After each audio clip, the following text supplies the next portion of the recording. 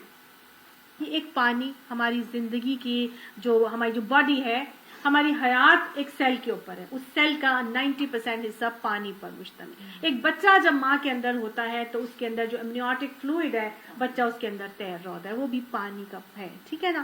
پھر اس کے بعد کیا ہے, اگر اس میں سے ذرا بھی تھوڑا زیادہ ہو جائے تو وہ بچہ اس کے لیے خطرناک ہو سکتی ہے نا, سروائیول. پھر اللہ تعالیٰ نے یہ ایک پانی بنایا کہ نہ اس کی شکل ہے, نہ اس کا رنگ ہے, نہ اس کا خوشبو ہے, نہ اس کا کوئی ذائقہ ہے, کچھ بھی نہیں ہے نا. جس چیز میں ڈالو اسی طرح شیپ اپنی آپٹ کر لیتا ہے. لیکن یہی ایک پانی ہے جو ہمارے لیے پیاس بھی بجھاتا ہے, ہمارے لیے غسل اور طہارت کا انتظام بھی کرواتا ہے, ہم اس کو نہا دھو کے فریش بھی ہوتے ہیں, اسی پانی سے ہم ٹھنڈک بھی حاصل کرتے ہیں. یہ پانی اگر کھارا ہو جائے تو ہمارے لیے مشکلات کا سبب بنتا ہے, اور اسی کھارے پانی کی وجہ سے اللہ تعالیٰ ہمارے لیے ہم بہت ساری بیماریوں سے ہمیں محفوظ فرماتے ہیں.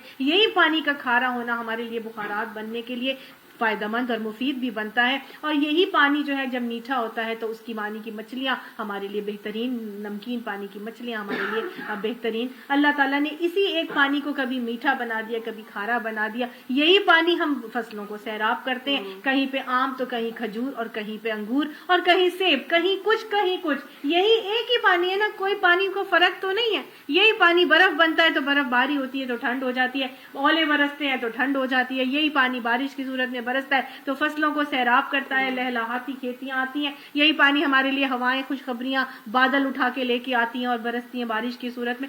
تو یہ ایک ہی پانی کو اللہ نے تو کیسے مربوط کر دیا, کیسے واٹر سائیکل کے ساتھ چلا دیا. یہ اللہ کی پہچان کے لیے کیا کافی نہیں ہے؟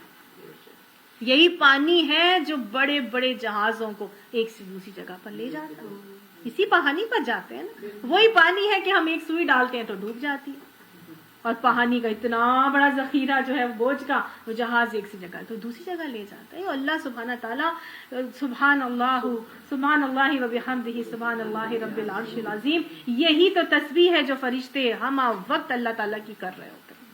سبحان اللہ و بحمدہ, سبحان اللہ رب العرش العظیم. اللہ تعالیٰ ہمیں ذاکر بنا دے, اللہ اپنی معرفت, اپنی پہچان ہمیں عطا فرمائے. اتنی صفات کا حامل یہ پانی اللہ تعالیٰ اسی لیے فرماتا ہے, کیا وہ ہماری اس خلاقی کو نہیں مانتے؟ افلا یؤمنون, ابھی بھی ایمان نہیں لائیں گے.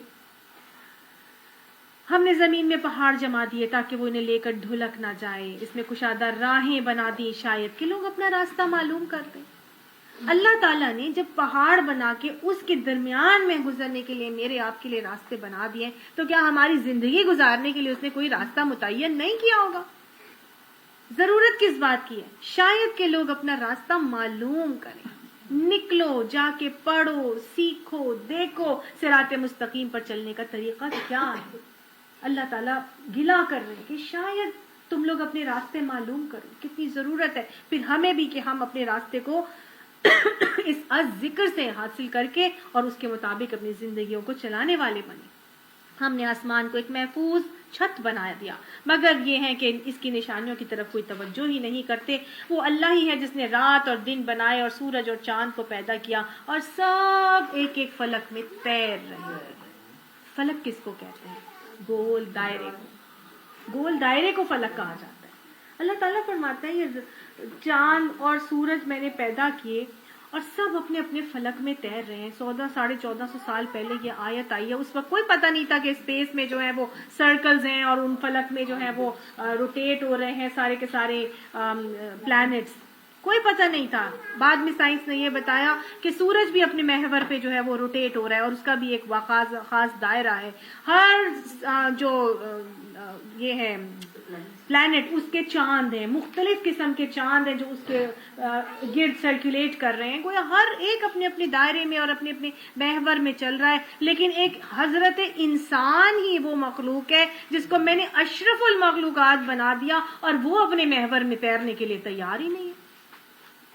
انسان مرد کہہ رہا ہے میں اپنے گھر میں بیٹھا ہوں، ٹھیک ہے تم جاؤ۔ عورت کو کہا تھا تمہارا محور دائرہ کار تمہارا گھر ہے، کرنا فی بیوتکن نہ کرنا۔ مرد کہتا ہے میں گھر میں بیٹھا ہوں، جاؤ تم جا کے بچوں کو اسکول سے لے آؤ، چھوڑ بھی آؤ، پیرنٹ ٹیچر میٹنگ بھی تم اٹینڈ کراؤ، گروسری بھی تم لے کے آ جاؤ، بینک بھی تم چلے جاؤ، سامان سبزی پھل اور جو گوشت لانا ہے ساری چیزیں تم لے کر آؤ، بل بھی دے دو، ساری چیزیں تم کر لو۔ آج مرد عورت کے دائرہ کار میں آنے کے لیے تیار بیٹھے، عورت کہتی ہے کہ میں بھاگ کے باہر جاؤں اور میں مردوں کی طرح بن جاؤں۔ ہم ہی بس اپنے محور میں نہیں گھومنا چاہتے، سب اپنے اپنے محور میں چل رہے ہیں۔ اللہ کی ہر مخلوق اپنا اپنا فریضہ انجام دے رہی ہے۔ کوئی نہیں کہہ رہا، چاند کبھی نہیں کہتا میں رات کو نکل کے تھک گیا ہوں، میں نہیں اب جاؤں گا، میری تو کوئی روشنی نہیں ہے، نظر بھی نہیں، میں کبھی آتا پہلی کا تو کوئی دیکھ بھی نہیں سکتا، میرے جانے کی آج کیا ضرورت ہے۔ کبھی کسی نے کوئی اعتراض نہیں کیا۔ آج ہمیں اپنی ہر بات سے اعتراض ہے، مجھے کیوں عورت بنا دیا، میرے ایسے اور میرے حقوق نہیں دیے اور میرے معاملات ایسے کر دیے۔ اللہ میں یہ نہیں کروں گی، میں آگے بار نکل کر جاؤں گی۔ وہ خواتین جو ہے وہ اس پہ آزادی نسواں کے چارٹر پہ پوری کے پورے دعوے کر رہی ہیں اپنی آزادی نسواں کے، اور باہر نکل کے تیار بیٹھی ہیں، کر رہی کہ نہیں کر رہی؟ آج ہر جگہ وہ جو ہے نا ہیومن ایکٹیوسٹ نکلی ہوئی ہیں اور جی عورت کی آزادی کے نعرے اور دائرے۔ وہ کس طرح کی آزادی مانگتی ہیں؟ وہ بے حیائی مانگتی ہیں؟ وہ کس قسم کی آزادی مانگتی ہیں؟ کون سا حق ہے جو اللہ نے مجھے آپ کو نہیں دیا؟ اصل بات یہ ہے کہ ہم دنیا بنانے کے چکر میں ایک ویسٹ ہی نہیں، ایک ہمیں نہیں صرف انہوں نے کیا، ویسٹ بھی ایسا ہی ہے۔ انڈیا کا حال دیکھ لیں، وہاں بھی یہی حال ہے۔ پاکستان کا حال دیکھ لیں، وہاں جتنی امت مسلمہ کا حال دیکھ لیں، سب کا یہی حال ہے۔ یہ ہر قسم کی لوگوں کے اندر انہوں نے یہی چیز انگرین کر دی ہوئی ہے، باہر نکلو، اپنا دائرہ چھوڑ کے باہر نکلو۔ آزادی نسواں کے اوپر عورت کو باہر نکال کے ہماری پوری کی پوری گھر کی انڈسٹری کو برباد کر، ہمارے گھر کے نظام کو ختم کرنے کی کوشش۔ نہ اچھی ماں رہے گی، نہ اچھی نسل پیدا ہوگی، ہے کہ نہیں؟ آج مرد عورت بن رہے، عورت مرد بن رہے۔ اللہ ہمیں یہ باتیں سمجھا دے۔ سب ایک فلک میں تیر رہے ہیں، لیکن اللہ ہمارے فلک میں ہمیں سیٹسفائیڈ اور ہم مطمئن نہیں ہیں۔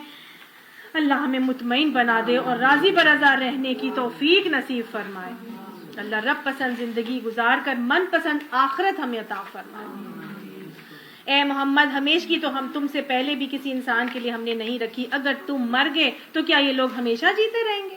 ہر جاندار کو موت کا مزہ چکھنا ہی چکھنا ہے۔ کلو نفس ذائقۃ الموت، وَنَبْلُوكُمْ بِالشَّرِّ وَالْخَيْرِ فِتْنَةً، ہم ہر ایک کو اچھے اور برے حالات میں ڈال کے تمہاری آزمائش کر رہے ہیں، آخر کار وَإِلَيْنَا تُرْجَعُونَ، تمہیں ہماری ہی طرف پلٹنا ہے۔